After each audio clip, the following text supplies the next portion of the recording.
Oke. Nah, sekarang latihan defining function ya. Gue ingetin lagi. Function itu ngedefine-nya defn, ya, defn. Nama functionnya apa, terserah pilihan lo apa. Kuadrat gitu kan. Abis itu adalah inputnya si function apa yang bakal jadi inputnya nih. Inputnya A gitu. Abis itu proses, lo mau apain si A, inputnya si A ini mau diapain? Dikaliin bisa. Oke. Jadi nanti makanya kuadrat ini lo harus terimanya ya cuma satu ini doang, cuma satu A doang yang bisa terima gitu. Oke, ya. Defn nama apa si nama functionnya, terima inputnya ada berapa apa, terus abis itu lo apain si A. Bisa nggak kalau misalnya gue punya function cube tadi, terimanya X, yang gue kaliin ya inputnya gue sebutnya Y gitu. Bisa nggak? Ya, cobain aja. Kita panggil si cube 123. Error. Kenapa error? Java cannot be class bla bla bla bla. Kenapa sih ini masalah error ini? Karena gini. Namanya input itu lo kasih nama X, ya udah yang harus lo proses ya si X ini yang jadi inputnya dia gitu. Lo nggak bisa pakai nama variabel yang lain. Ya dia bisa aja pakai variabel yang di luar lagi gitu kan. Jangan ya. Jadi pakainya sesuai dengan yang mau ini. Sekarang gimana kalau gue mau selisih 2 kuadrat? Selisih kuadrat. Sol kuadrat. Diapain sih? Gue terima inputnya apa dulu? Selisih 2 kuadrat ada dua bilangan dong. A sama B gitu kan. Terus lo apain nih? Selisih dari 2 kuadrat. Berarti dikuadratin dulu. Baru habis itu setelah dikuadratin diselisihin. Oh berarti dikurang. Terakhirnya dikurang kan? Kuadratin dulu si A. Dikurang dengan kuadratin si B gitu kan. Penting nggak urutan? Penting karena kurang. A kurang B nggak sama dengan B kurang A.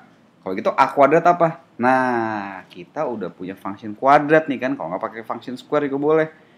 Gitu. Baru kita bisa panggil function yang kita bikin kuadratnya si A kurangin dengan kuadratnya si B gitu.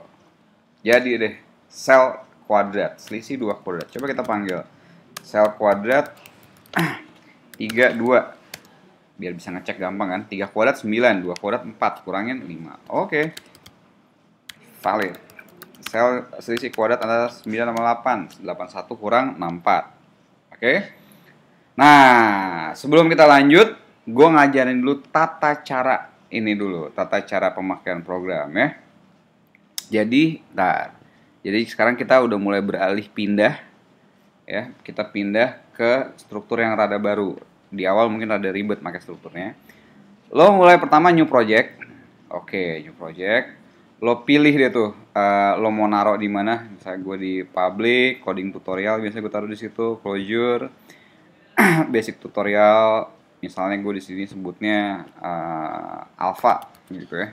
Project gue namanya alpha. Terserah lo mau taruh di mana, nanti foldernya gitu. Pilih yang closure, console, yang paling simple. Oke, jadi lo nggak perlu dulu tahu segala macam yang lain. Yang penting lo navigate ke bagian source, terus namanya apa tadi, nama project lo beda-beda. Oke, terus core CLJ. Inilah core dari ini, dari function lo core. Nah, kita hapus dulu. Ini kita nggak akan pakai sementara. Ini udah ada beberapa shortcut untuk hapus kayak space gitu ya. Nah, ini lo nggak perlu tahu dulu apa. Yang penting apa di sini? Kenapa kita perlu pakai ini? Karena di sini memungkinkan kita untuk mendefine sesuatu gitu. Maksudnya apa sih? Jadi gini ceritanya. Program itu ada bagian deklarasi dan bagian running. Oke. Deklarasinya ya udah di kode lo ini. Nanti lo runningnya di REPL-nya gitu. Kalau untuk testing ini di REPL. Nah, apa yang bisa kita lakuin? Kita bisa sesuatu yang pokoknya semua yang dev taruh sini. Tapi kalau yang nggak dev nggak bisa lo running di sini yang dev. Saya mendefine lo, oke deh. Gue mau punya input X adalah suatu vektor yang isinya ini. Bisa. Gue mau mendefine A adalah suatu bilangan yang nilainya 13. Bisa. Define B yang isi nilainya 10. Oke. Ngedefine function yang standar dulu tadi, square. Ingat nama, inputnya apa, kaliin prosesnya, boleh. Ini nggak langsung di-evaluate di sini.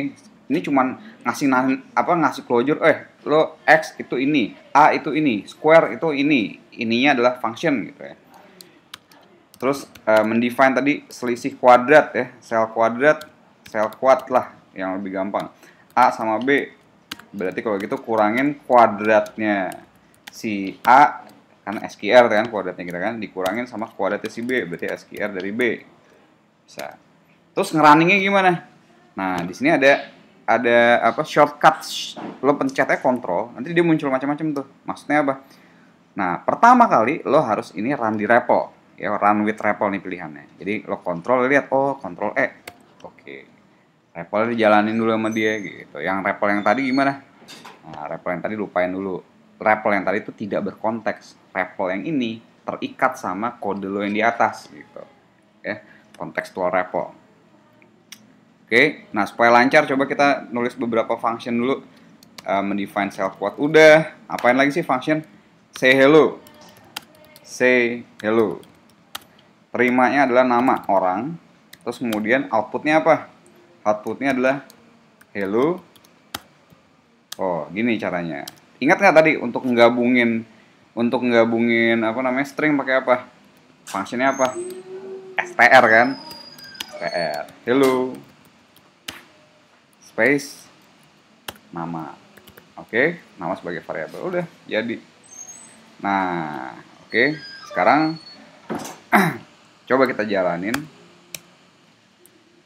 Ini kita ya untuk amannya kita reload. Ya kita reload nih supaya kalau reload tuh kalau udah kita belum save. Harus di-save ya, harus di-save dulu. Nanti baru kita reload. Ya supaya nanti intinya gini. Program lo di sini di reload tuh supaya dimasukin ke closure. Kalau udah masuk ke closure, baru bisa kita panggil gitu. Ini kita giniin aja ya. Nah, gitu. Kita masukin ke closure, coba kita panggil. Jalan nggak? SQR 9 udah keluar belum? Oh, udah masuk ke daftar. Sel quad udah masuk belum si sel quad ini? Sel quad berarti selisih dari dua bilangan. Coba 10 sama 5. 100 kurang 25. Oke, udah benar. Say hello, coba say hello. Say hello. Ingat ya manggil function, taruh di depan. Say hello ke si Johnny. Hello Johnny. Oke. Good. Kalau misalnya gue ubah, gue tambahin lagi pakai ini, gitu ya. Gue save, gue reload, Ctrl Shift S. Nah, dia nge-reload lagi nih. Kalau udah abis ini perlu lo reload supaya masuk ke dalam REPL itu. Coba kita lihat cek say hello Johnny. Nah, ini bisa kursor atas bisa untuk yang tadi kita panggil lagi. Nah, udah berubah nih kan. Tadinya cuma hello Johnny, sekarang pakai tanda seru. Oke, ya. Itu cara kita mendefine function di dalam code, jadi nggak perlu repot-repot masukin di REPL, dan ini bisa jadi multi-line, jadi tampilan bisa enak. Di closure biasanya tuh gini, SQR, inputnya apa, ini body of exception-nya apa, nama function, habis itu inputnya apa, jadi cara, apa namanya, tata cara apa indentasinya enaknya gini. Defn namanya, inputnya apa, habis itu body of expression-nya apa, gitu, oke?